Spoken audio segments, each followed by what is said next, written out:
All right, welcome to the Hot Body Blueprint Travel Guide, how to stay lean, confident, and in control while traveling. So, the first thing is traveling does not ruin your progress. You need to just have the right expectations and accept the trade offs. Okay, so the goal of this guide is to give you a simple, realistic, and doable plan to stay on track without being that person who brings Tupperware to Italy, or who'll just say fuck it, it will come back 10 pounds heavier. So step number one is deciding your travel mode.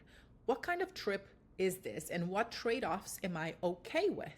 So that's the first question that you have to ask yourself anytime you plan on traveling, especially while on this program. Okay, so you have basically three options. One, results mode, where you stay fully in a deficit, which I don't recommend for most people. There are some cases where we can do that, but for most people, that's usually not needed. But the results mode, you track, you plan, you're pretty dialed in, and you still enjoy your food, but your goals are going to come first, and you're going to be on like results mode through the entire trip. This is probably the case for like business trips or like quick 2 day conferences that you attend, things like that, where they're not heavily emotional or you're not truly making any memories out of it, right? Number two is the balance mode, where you stay on maintenance. This is usually the best option there. You still hit your protein, hit your calories.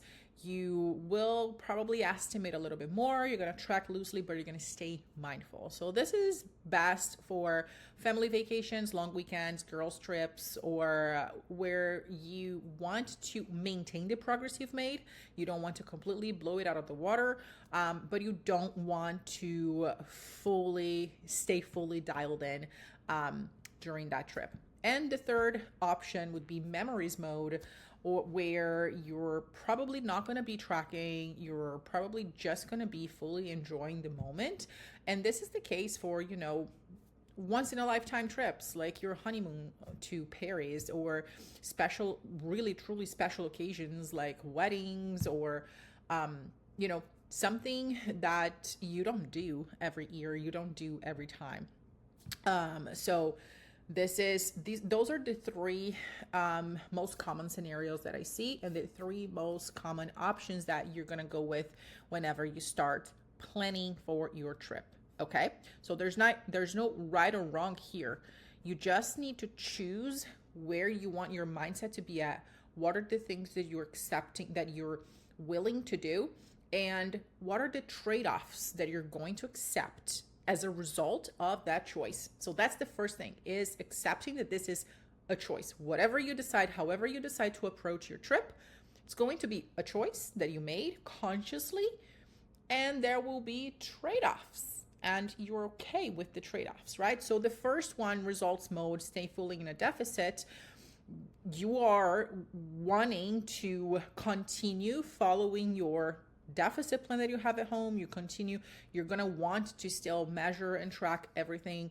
The trade-offs are probably going to be missing out on some meals out, missing out on things that maybe your family is eating or other people are eating, but you're more focused on coming back from the trip, seeing that you've progressed in your fat loss phase. Okay.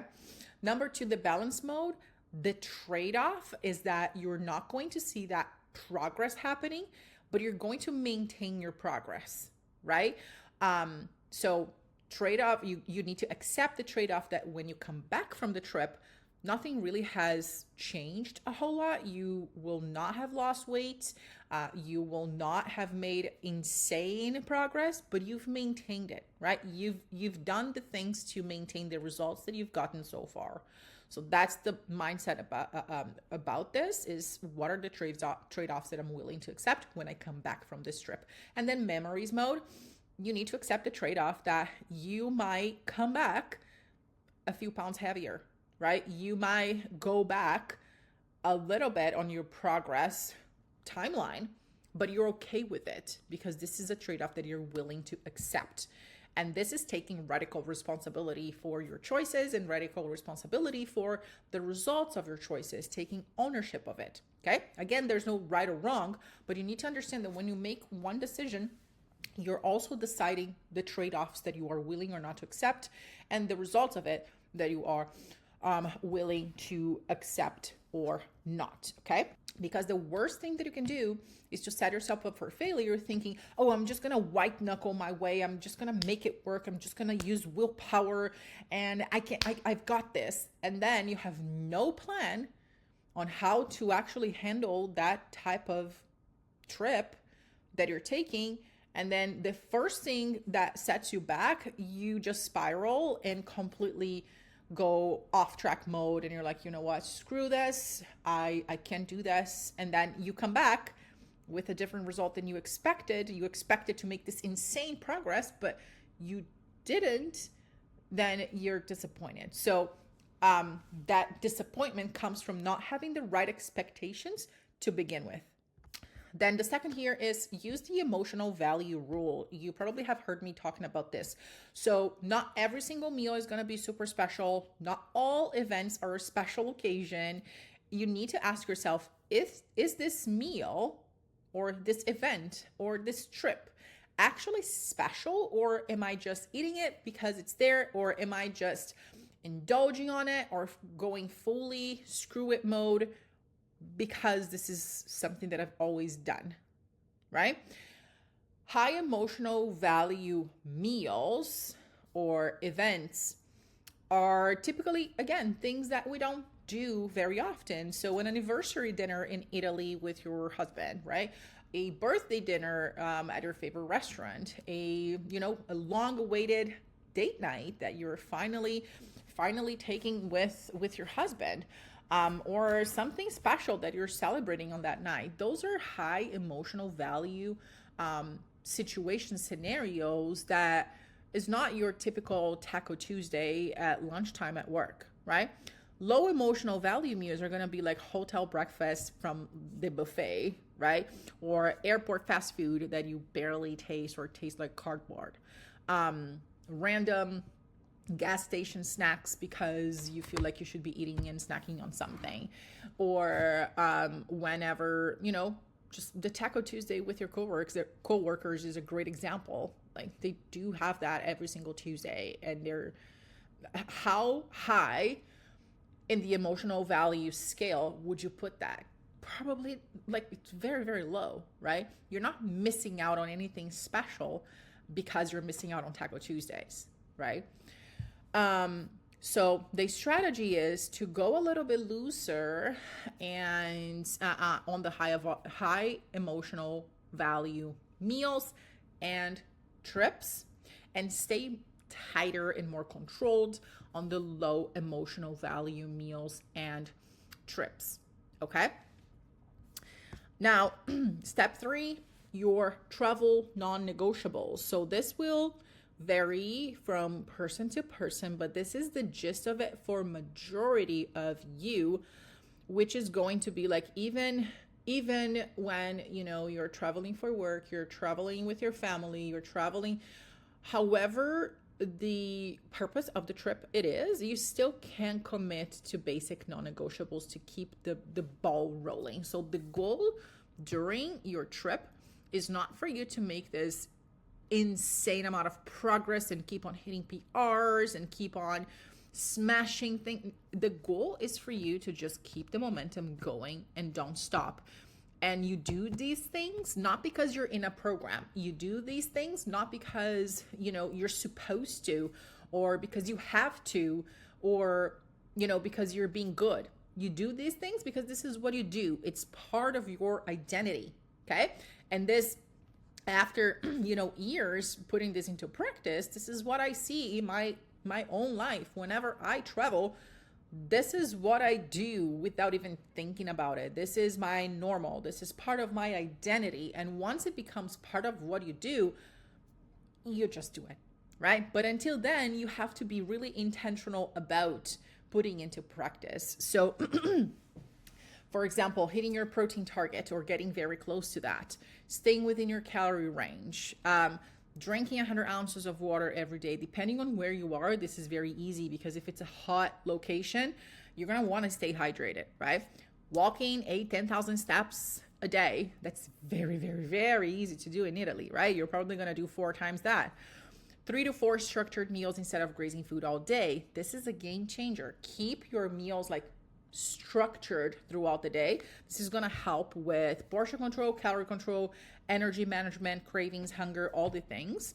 And try to not go two off-planned meals in a row. So let's say that you overindulge on your lunch.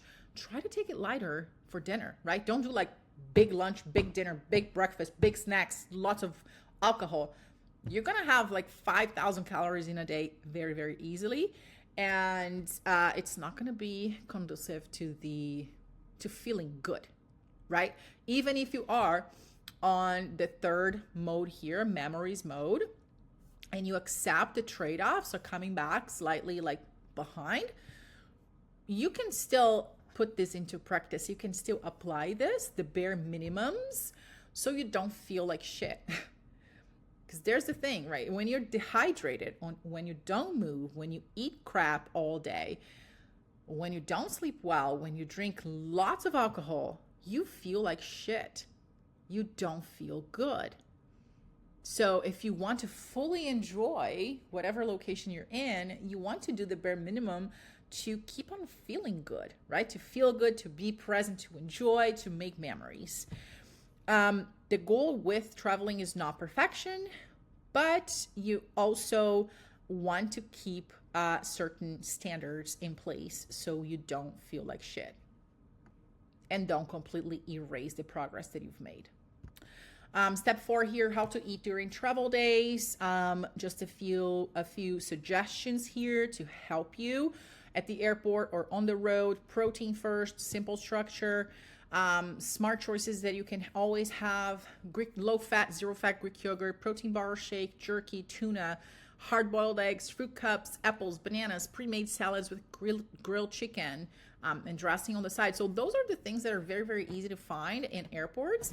And one thing to take into consideration too is like stop for a moment and try to stay in tune with your own body. Like, are you actually hungry? Do you actually need to eat? Or maybe you just need more water.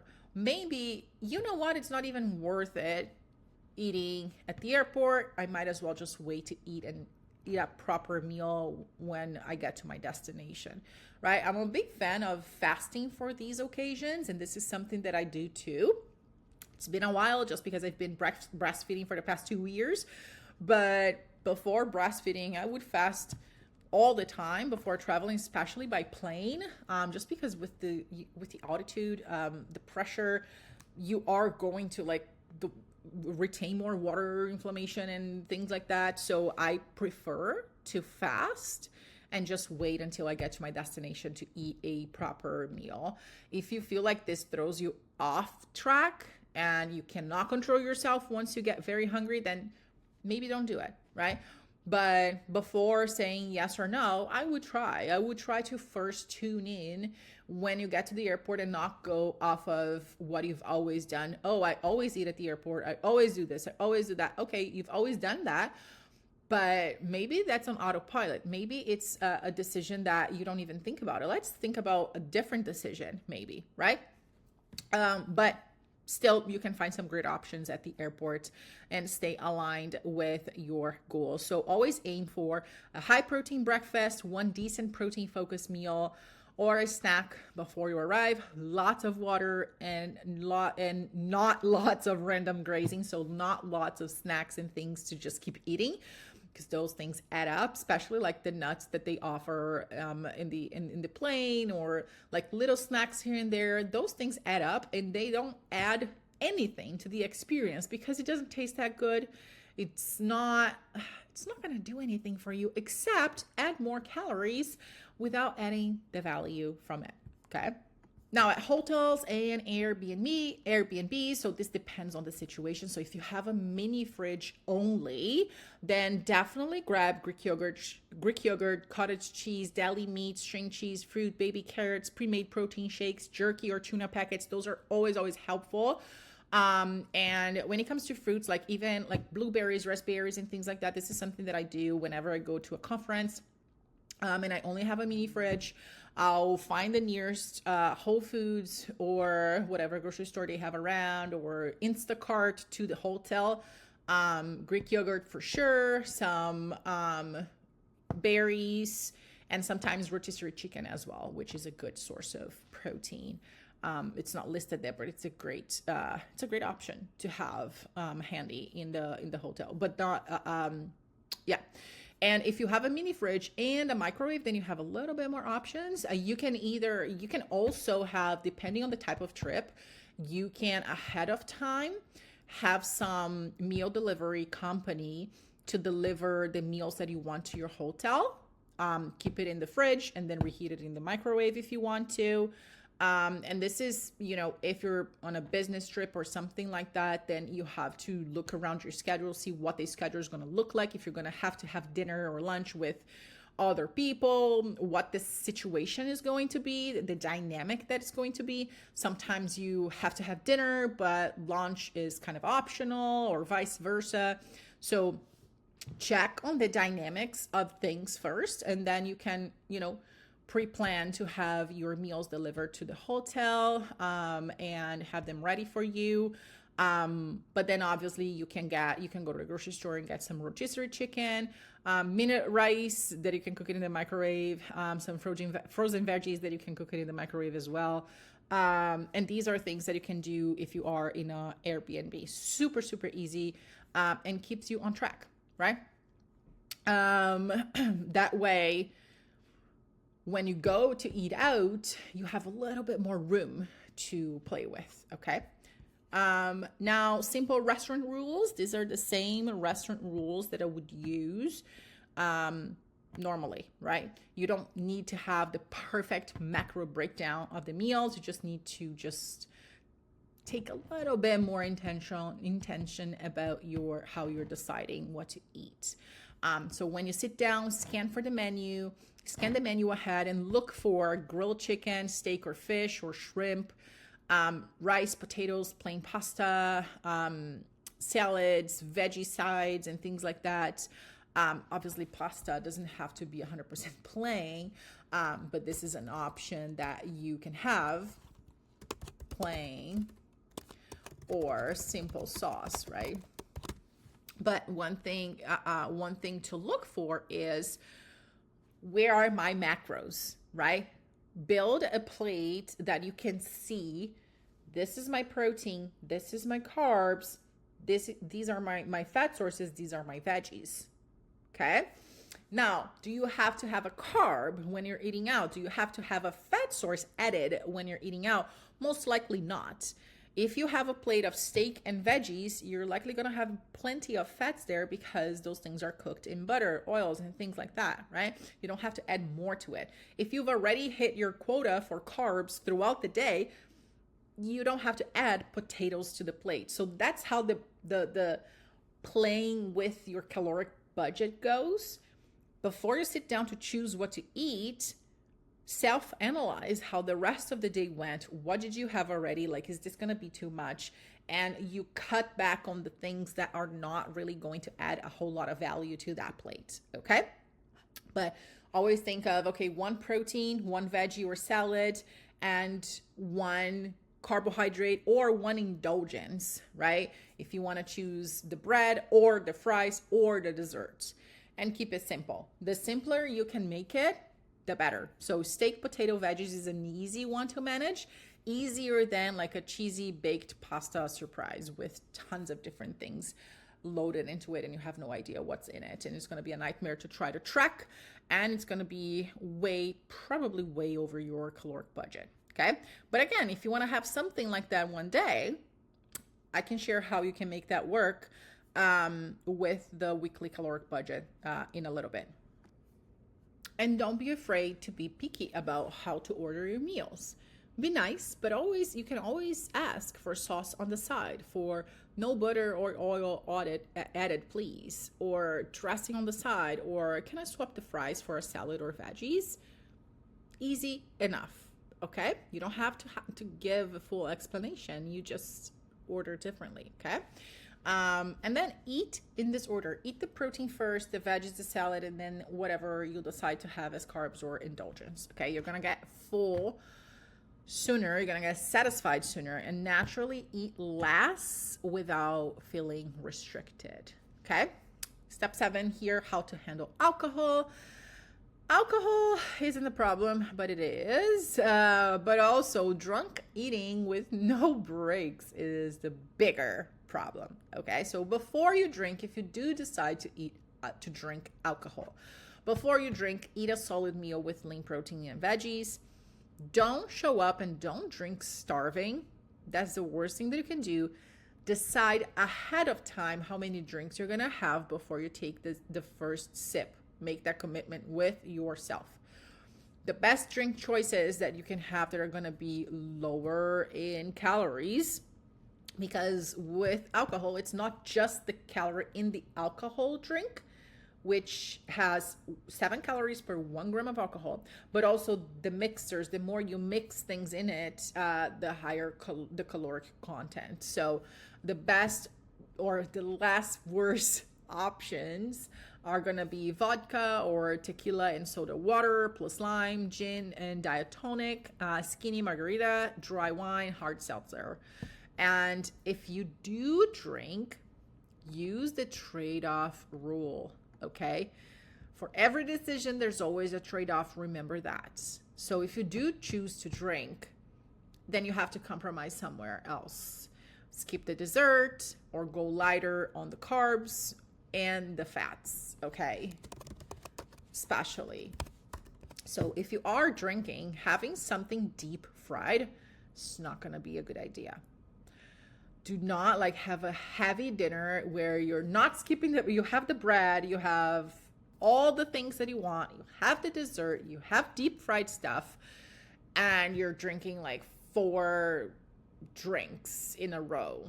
That's going to be a disaster. Okay, you're gonna feel like shit. 2, it's going to be a lot more calories than you estimate. Even if you put it in MyFitnessPal, I can guarantee that it's going to be a lot more calories than you think, and you're going to feel like shit. So you're going to erase or undo a lot of the progress that you've made. Okay, and the next day it's going to be harder because you haven't recovered well. You will not be able to do your best with your workouts. Your performance is going to tank. Recovery is going to tank. The whole process just gets messed up. So choose wisely. If you're going to drink wisely. Make sure that you know about your trade-offs. Make this from a conscious standpoint, okay? And then if you're tracking alcohol when you're counting macros, make sure that you find the caloric content of the drink and then you divide it by 4 and log it as carbs. When you divide by 4, you find how many grams of carbs that represents and you track it as carbs. Or you can divide it by 9 and find out how many grams of fats that represents and you track it as fats or as carbs. Okay. Step number 8, hunger, cravings, and screw it moments. Travel often means less sleep, more stress, different schedule, more food around. So all of those together combined can increase cravings. So to manage that, to manage hunger, you all know the drill. Protein at every meal being the center of your plate. Choose high fiber carbs when you eat. So fruits, veggies, potatoes. Drink water before and between meals. Avoid grazing all day on mindless snacks and actually sit to eat a proper meal. And don't let yourself get to the I could eat the entire menu kind of hunger, okay? Always get to the place where you're gonna eat something having had maybe a serving of protein before, so you're you could eat but you're not starving.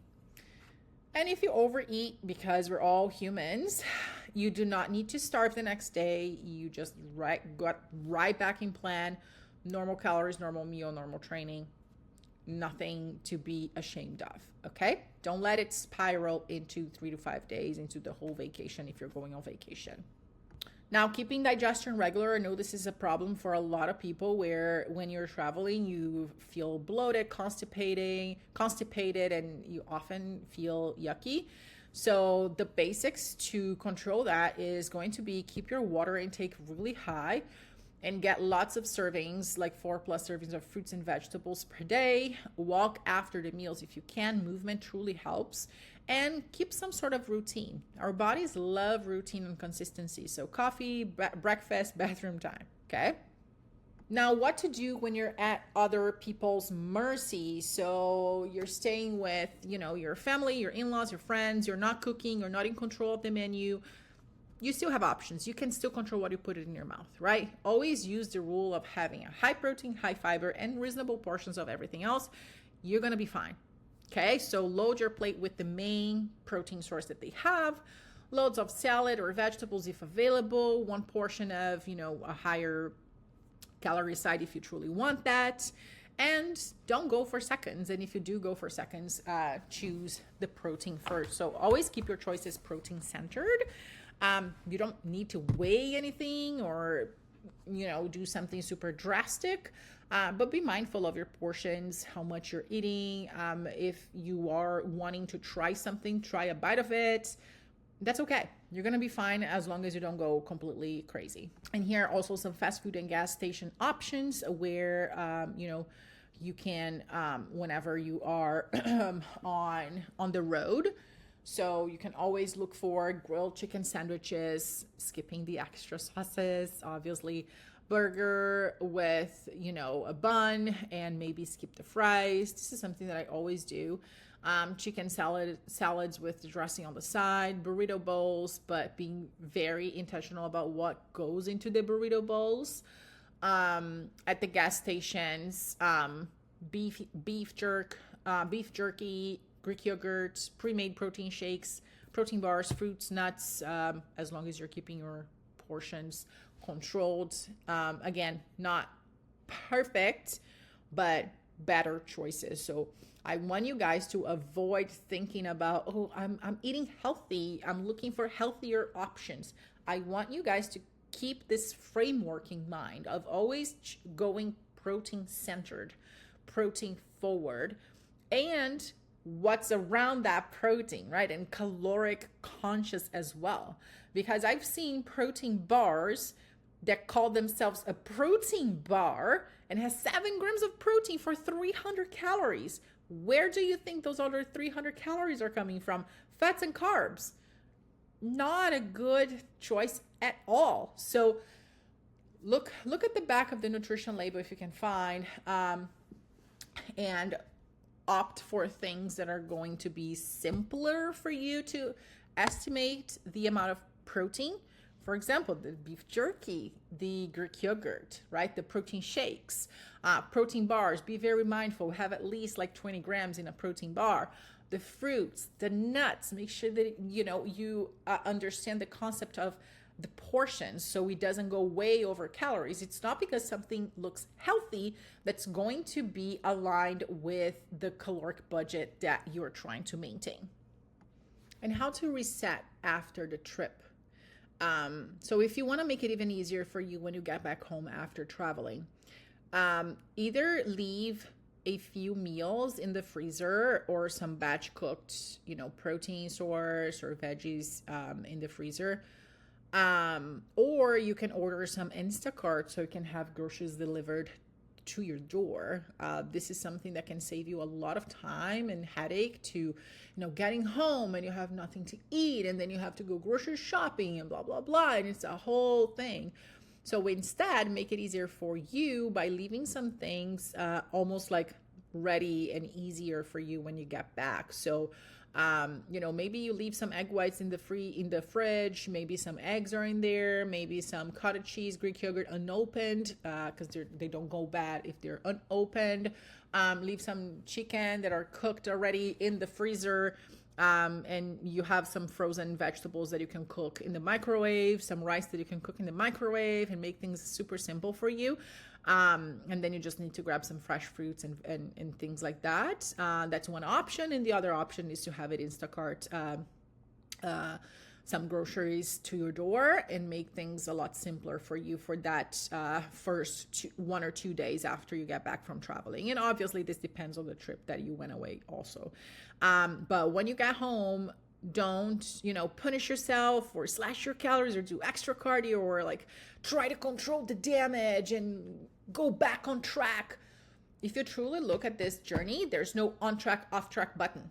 Okay. It's a continuous thing. You're living life, you're traveling, and you're managing your decisions around your life events. There's no on and off track. Okay.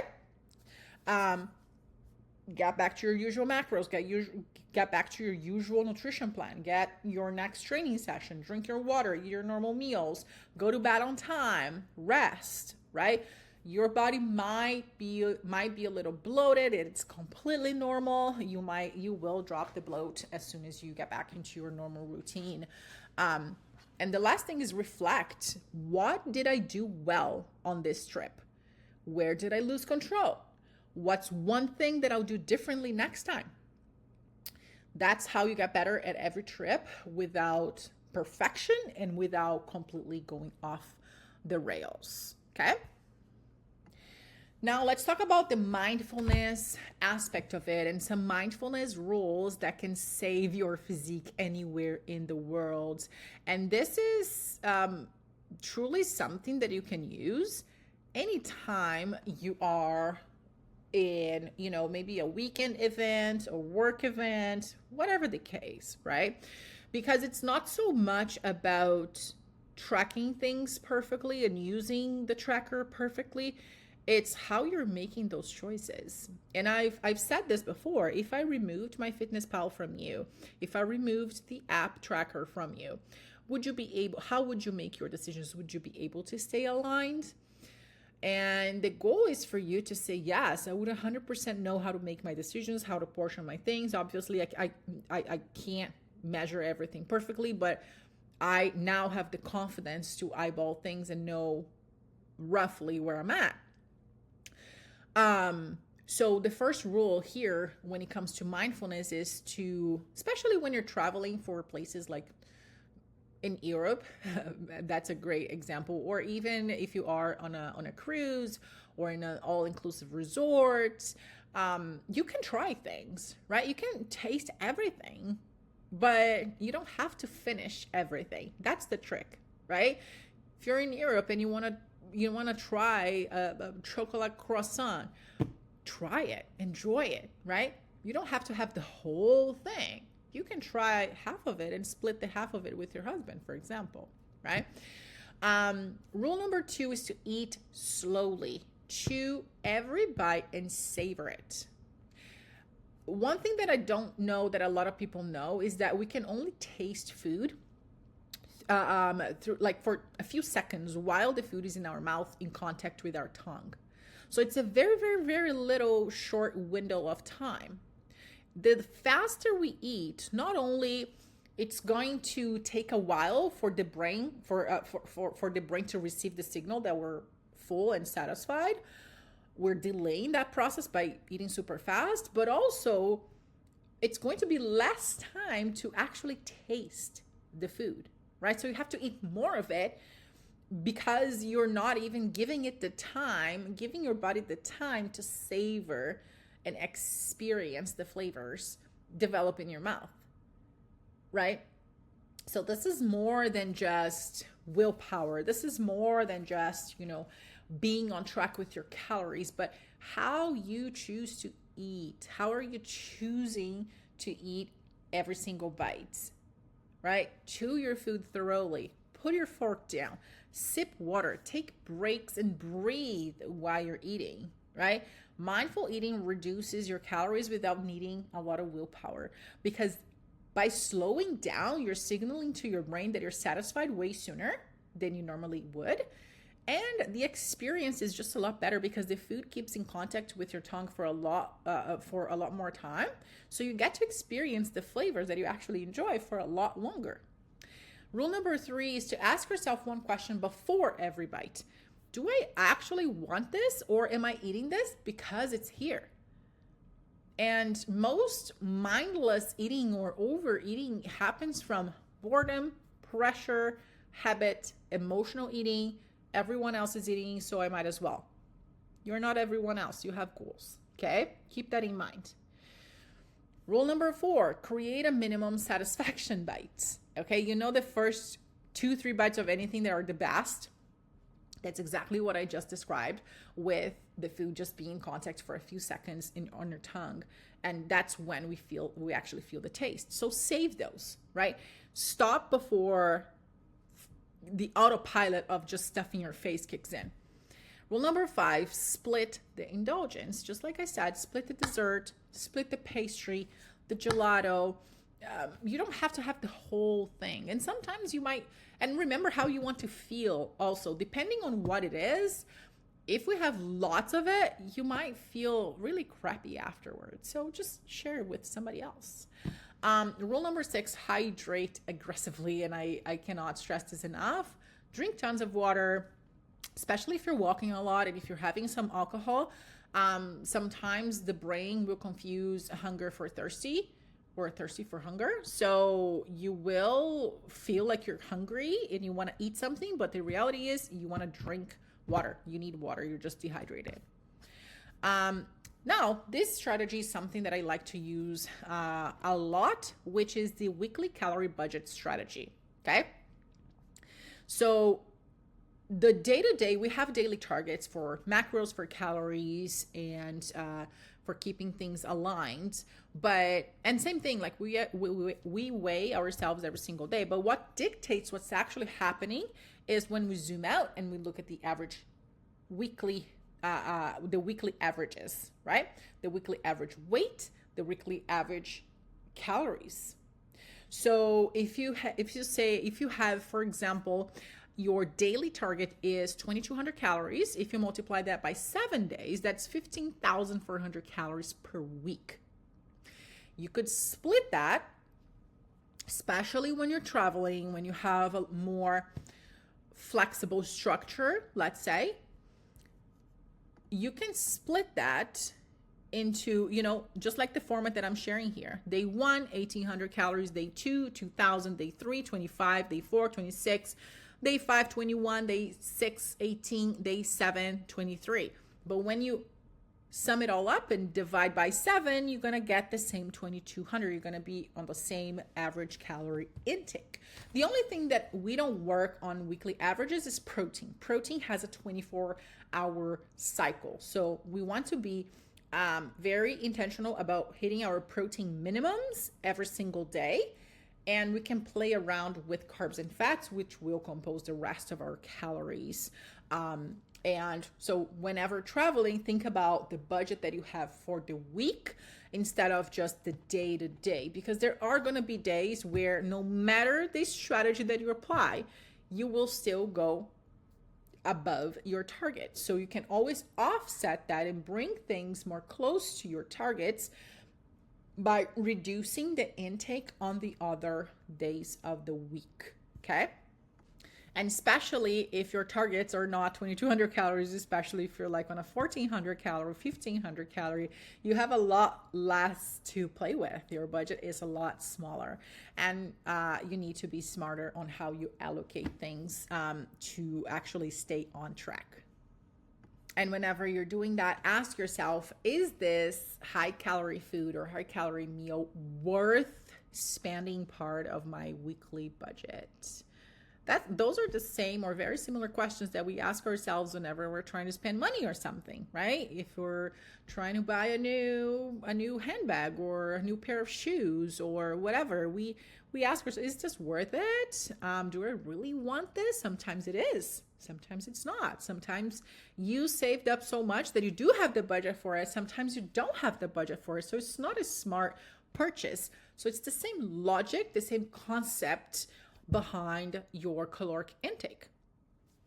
Then the travel plate framework, which is something that I've mentioned before as well. So at any restaurant, buffet, airport, hotel, wherever you are, always start thinking about the protein that you're going to have on your plate, not the carb, not the recipe, not the protein. What kind of protein do I want to have? Chicken, steak, fish, shrimp, eggs, deli meat, you name it, right? This will fill you up, will keep your blood sugar stable, will keep you from feeling starving later on. Then add a volume food, a salad, grilled vegetables, tomato, cucumber plates, fruits, right? Fruits are really, really good.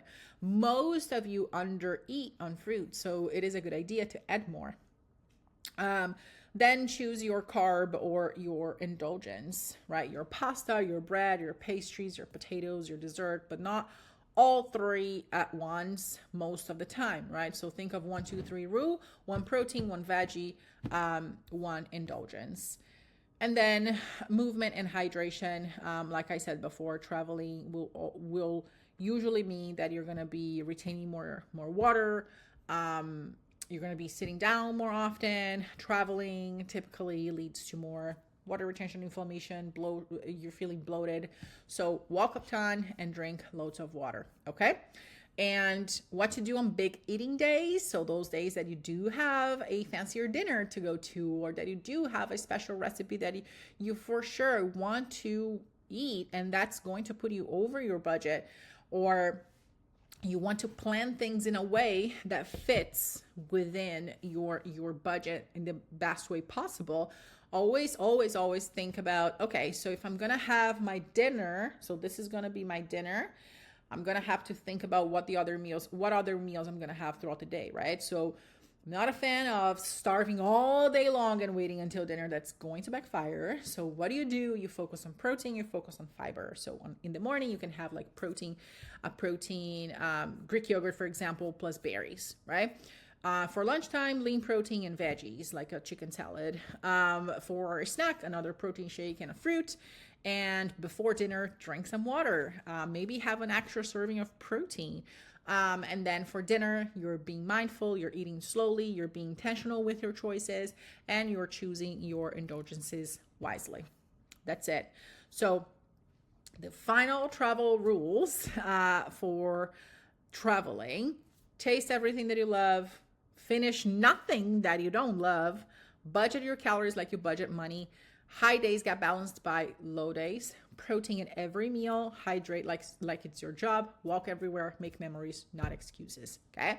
Now, let me go back to protein in every meal just because I remembered something here. There are going to be situations where the main dish is not going to be protein focused. For example, when you're in Italy, that's very, very hard to happen. Like, you're going to have lots of pasta and things like that are going to be that's going to be hard for you to have protein at every meal. So what do? You front load your protein.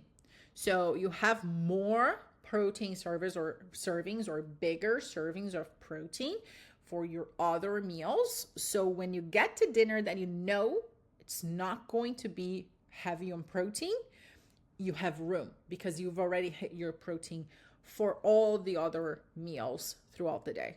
The same concept applies for everything else, but that's going to be the case mostly for places like Italy, or if you're at your aunt's house, or somewhere where people are not really focused on protein. You're probably not going to have a whole lot of choices. You just know that that's going to be the case. So you front load protein for the other meals that you have, and you're going to be good.